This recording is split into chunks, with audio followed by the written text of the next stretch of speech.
ദേ, കല്യാണ മണ്ഡപം തൊട്ട് കൈതരിച്ച് നിൽക്കുക ഞാൻ. വെറുതെ കരണത്ത് പാട് വീഴിക്കണ്ട. നാളെ മറുവീട് കാണാൻ പോകേണ്ടതാ. ആ സമയത്ത് കരണത്ത് പാടെങ്ങനെയുണ്ടായെന്ന് ആരെ കൊണ്ട് ചോദിപ്പിക്കണ്ടെന്നാ ഞാൻ പറഞ്ഞത്. അവള് മിടിക്കുക, മിടിക്കുക.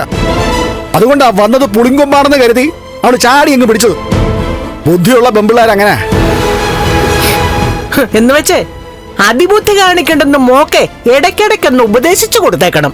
ആ, എന്റെ കുഞ്ഞിന്റെ മനസ്സ് നൊന്താലേ അതിന് ശിക്ഷ കിട്ടുന്നത് നിനക്കായിരിക്കും. ആ ബോധത്തോടെ വേണം നീയും നിന്റെ മകളും ഇനിയുള്ള കാലം ജീവിക്കാൻ. എന്റെ മോളുടെ മനസ്സിന്റെ നമ്പരും കാണാൻ ഇവിടെ ആരുമില്ലല്ലോ.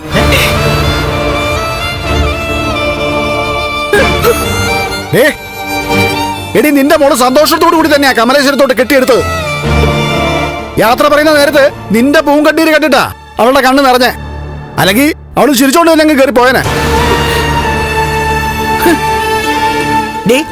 ഉണ്ണി സുമുഖനാണ്, സുന്ദരനാണ്. അവിടുത്തെ ബിസിനസ്സുകളെല്ലാം ഓടി നടന്ന് നോക്കുന്നത് ഞങ്ങളുടെ ഉണ്ണിമോനാ. അവന്റെ ചേട്ടന് തളർച്ച ഉണ്ടായതുകൊണ്ടേ കുറച്ച് കഴിയുമ്പോ അയ്യോ ചിലപ്പോ നിന്റെയല്ലേ മോള്, അവളുടെ മനസ്സ് തളർന്നു പോയെന്നിരിക്കും.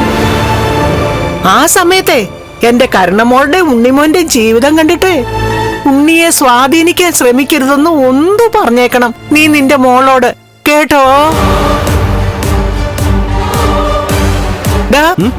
ആ വശം നീ ചിന്തിച്ചായിരുന്നോടാ? ഇവളുടെ കെട്ടിയോൻ ചെത്തപ്പോഴേ അധികം വൈകാതെ നിന്നെ കെട്ടിയവളാണ് ഇവള്. അപ്പൊ പിന്നെ ഇവളുടെ മോള് മോശമാകത്തില്ലല്ലോ. അയ്യോ, ഇനിയിപ്പോ അതൊക്കെ മുന്നിൽ കണ്ടിട്ടാണോ അവൾ ഈ കല്യാണത്തിന് സമ്മതിച്ചെന്ന് പറയാൻ പറ്റത്തില്ല. അങ്ങനെ എന്റെ മരുമോനെ അവള് സ്വാധീനിച്ചാ പിന്നെ സ്വാധീനം ഇല്ലാണ്ടാവുന്നത് അവളുടെ കൈക്കും കാലിലും തന്നെ ആയിരിക്കും.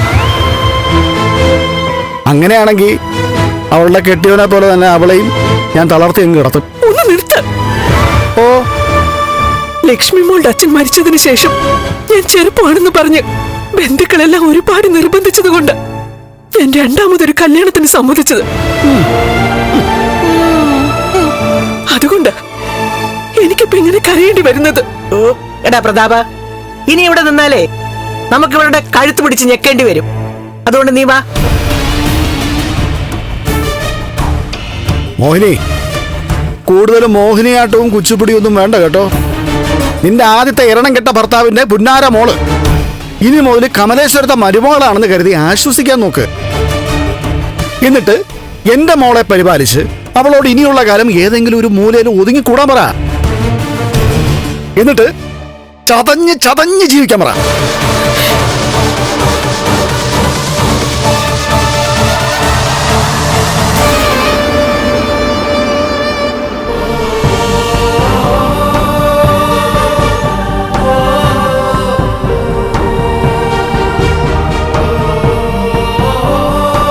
ഫ്ലവേഴ്സ് സ്മാർട്ട് ഷോ ഫെബ്രുവരി 15 ശനിയാഴ്ച ആരംഭിക്കുന്നു. ശനി ഞായർ ദിവസങ്ങളിൽ രാത്രി 9:30 ഫ്ലവേഴ്സിൽ.